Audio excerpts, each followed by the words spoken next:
Really? What is it?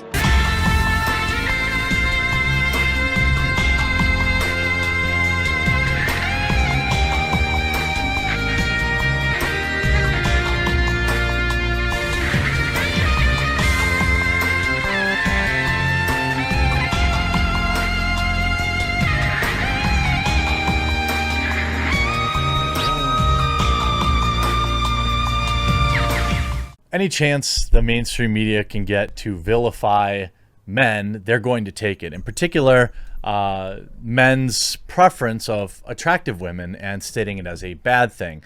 It's always commonly ignored by these hack writers that women also like attractive women in their television shows and men like attractive men in their programming. This is just data. This is well-known marketing information since like literally the beginning of time.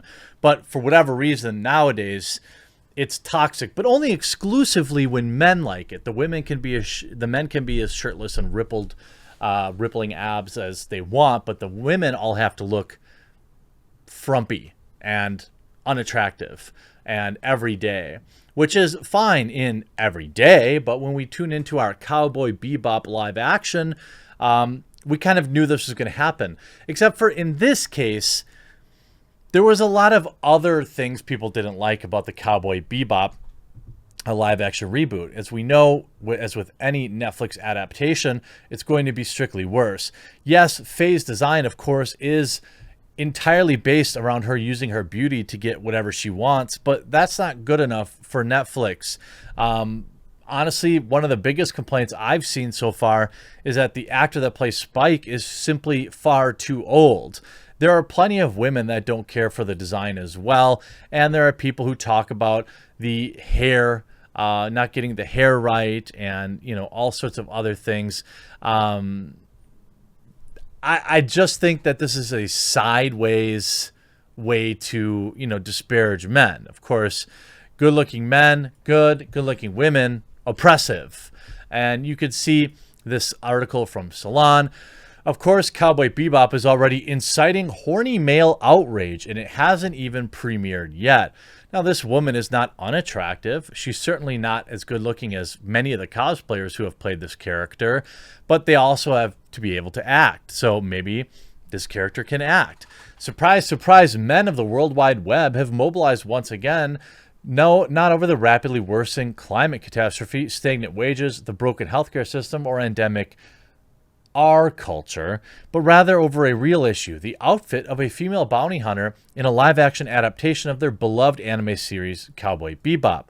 Now, this whole first paragraph is gaslighting, right?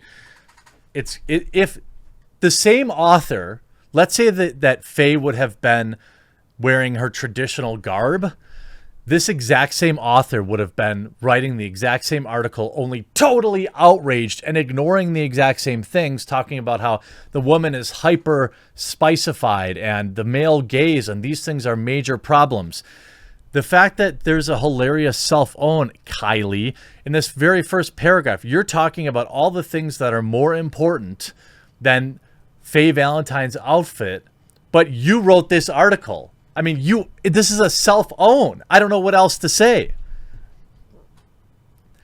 Netflix released first look images Monday, and the reaction was quite revealing about the character's non-revealing outfit. And I like the gaslighting here. The idea that they don't do this kind of editing exclusively for female characters, because they absolutely do. Just look at the art from the He-Man live action show, right? There's nothing there to talk about, nothing to write home about. But the men are all shirtless and rippling. He-Man still as masculine as ever, but all the women look like men. The male outrage follows a long history of pitchfork-wielding men gathering in the town square of choice, be that Twitter or Reddit, and declaring war on any of their on-screen depiction of female characters that don't spicily gratify them. In any case, the fictional bounty hunter, of course, stoking the outrage this time is Faye Valentine, portrayed by Daniela Pineda in the forthcoming Netflix remake of the popular sci-fi anime, which also stars walking thirst trap John Cho as protagonist Spike. Far too old, by the way. And isn't it funny? Like this article, You call the guy a thirst trap. You are sexualizing him, okay? And that's okay, but it's not okay for women. I mean, this article is a complete self-own. Cowboy Bebop is set way in the future at a time when travel across moons and planets is norm, and unsurprisingly, crime rates across the universe are quite high. Thus, space cowboys, or registered bounty hunters like Spike, Jet, and Faye, emerge to hunt and bring intergalactic offenders to justice. Thanks to Netflix, the 90s era anime Space Romp is getting a live-action makeover. It's going to be terrible. That promises to be a standout. It won't be. Even at a time of arguably way more live-action remakes than we need, they're all bad. They're all bad. Most fans are feeling hype, but many male internet basement dwellers are quite predictably rallying on social media to protest the unthinkable injustice of an on-screen woman existing while not being dressed and or designed to be attractive. Again, I like, reducing it down. This does nothing to, you're ignoring the original source material. The original... Even I, who doesn't exactly watch the show religiously, knows the original source material of this particular character.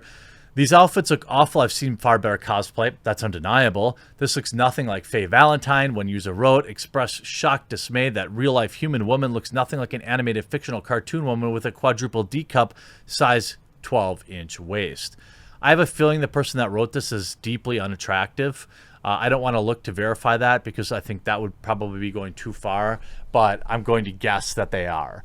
I don't, and again, the gaslighting is immense in here. There are absolutely real life women that look like anime characters. I don't think that men are outraged that it doesn't look exactly like the anime. They're just pointing out a predictable byproduct of a Netflix adaptation, and that is making the women boring and unattractive. Unless, of course, they're in control and they're the lead, then they're also depicted as hookup crazed degenerates. Just watch what's the latest show I'm watching? I saw Brand New Cherry Flavor. There's a lot of interesting stuff going on in there. That's all fine and dandy when the women's the protagonist, right? Another concerned citizen tweet: I need my Faye Valentine spicy with the puppies out. I don't know what the F this is. By this, the user means an outfit that a human woman can move in and do human woman things. Of course, we all know where this is going. It's just a 5,000-word essay.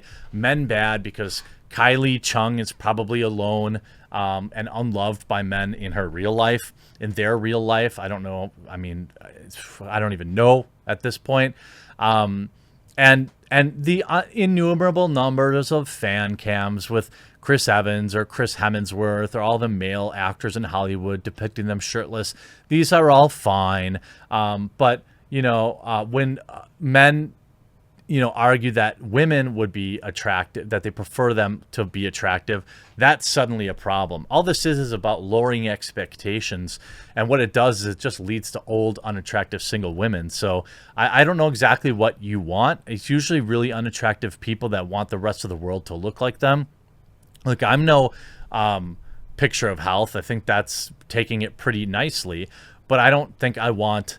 I wouldn't want to see a bunch of people that look like me in the movies. I want to see hot people, beautiful women, beautiful men being beautiful. That's literally 2/3 of the job requirement to be in Hollywood.